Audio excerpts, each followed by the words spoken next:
Au terme du processus d'enregistrement des candidatures pour l'élection présidentielle du 11 avril 2021, le président de la Commission électorale nationale autonome, Sénat, a tenu un point de presse dans les locaux de l'institution. On n'y retient que 20 déclarations avec différentes irrégularités. Il en a profité pour dévoiler la suite du processus. Lire sa déclaration. Nous voici arrivés au terme du processus d'enregistrement des déclarations de candidature de ceux de nos concitoyens qui veulent prendre part à l'élection présidentielle du 11 avril 2021. À l'issue de ce processus d'enregistrement, nous avons noté que 20 déclarations ont été faites par des candidats qui se sont présentés pour certains en duo, pour d'autres de façon unique. Nous avons aussi noté que parmi ces 20 déclarations de candidature, il y a des déclarations qui ne comportent pas de parrainage. Nous allons procéder à l'examen de ces déclarations quant à leur recevabilité. Après cet examen, nous allons porter à la connaissance des candidats concernés les insuffisances qui ont été relevées dans leur dossier de déclaration de candidature. À charge pour eux, de remédier à ces insuffisances dans les 72 heures qui suivront ces lettres de notification. Nous avons voulu tenir ce point de presse pour tenir l'opinion de l'évolution du processus et en attendant, l'organisation d'un autre point de presse au cours duquel nous allons entrer dans les détails des dossiers acheminés à la Sénat. Je voudrais remercier les professionnels des médias pour être restés avec nous pendant près de 5 jours avec les difficultés. Propos recueillis par Angèle Teboula. Article 41 du Code électoral, la déclaration de candidature comporte les noms, prénoms, profession, date et lieu de naissance ainsi que l'adresse complète du ou des candidats. Elle doit être accompagnée de une quittance de versement, au trésor public, du cautionnement prévu pour l'élection concernée. Un certificat de nationalité.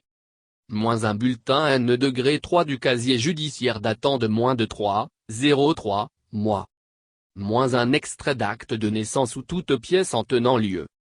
Un certificat de résidence. Un quitus fiscal des 3,03 dernières années précédant la date de dépôt de candidature et attestant que le candidat est à jour du paiement de ses impôts. Les parrainages recueillis sur les formulaires nominatifs mis à disposition des élus concernés par la Sénat, pour les candidats à l'élection du président de la République.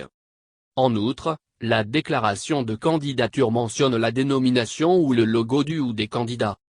Un récépissé provisoire comportant le numéro d'enregistrement est délivré immédiatement au déclarant.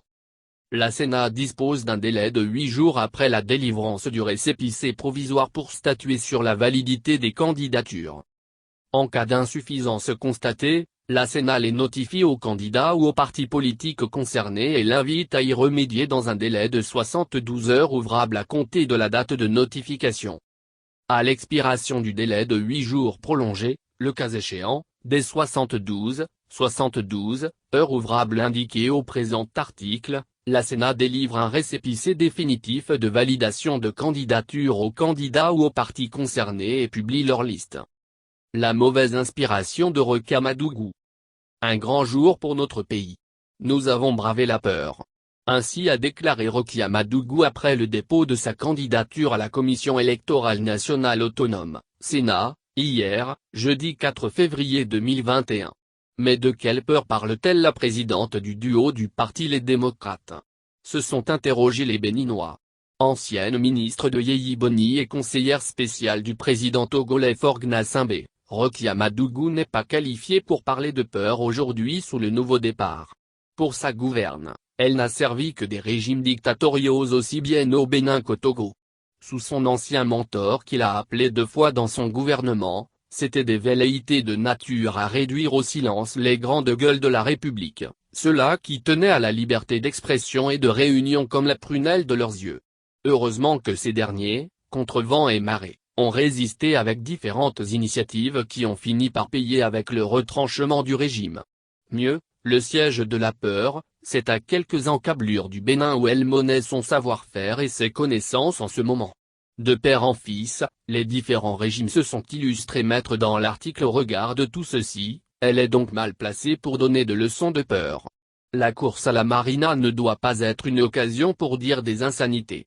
Au Bénin, personne n'est intimidé par qui que ce soit ou pour quoi que ce soit si les lois de la République sont respectées.